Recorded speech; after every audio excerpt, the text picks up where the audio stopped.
అందరికీ నమస్కారం. అమ్మ ప్రసాద్ మా గురువుగారు, మాజీ గురువు గారు, సజ్జల గారు, సకల శాఖ మంత్రివర్యులు చక్కగా మాట్లాడతారేనండి.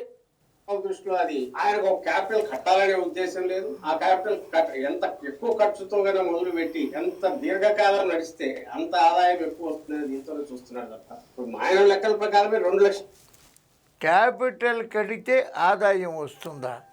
అయ్యా ఎవరికి వస్తుందండి అయ్యా ఆదాయం? అసెంబ్లీ ఎవరు కట్టారండి అయ్యా?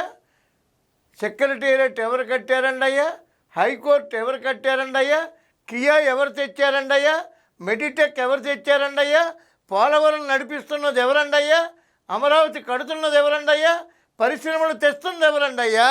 మీరేమండి? మీరేంటి? మీరు ఒక జర్నలిస్టు, మీకు తెలుసు వాస్తవాల్ని కప్పిపుచ్చి జగన్మోహన్ రెడ్డి గారి మెప్పు పొందటానికో, జగన్మోహన్ రెడ్డి గారి దగ్గర గౌరవం పొందటానికో నోరు పారేసుకుంటే ఎలాగ సజ్జల గారు? మీలాంటి వ్యక్తులు మాట్లాడటం సబుబా? చంద్రబాబు నాయుడు గారు మగాడండి, రాజకీయ చాణక్యుడైన ఆయన మాత్రమే అంత పెద్ద రాజధానిని కట్టగలరు. ఒక్క ఇటుక ఇయ్యలేకపోయారు కదా.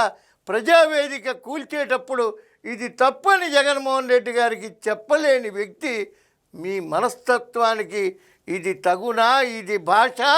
ఇది జర్నలిజమా లేక ఎర్నలిజమా? చెప్పండి మీరే సజ్జల గారు.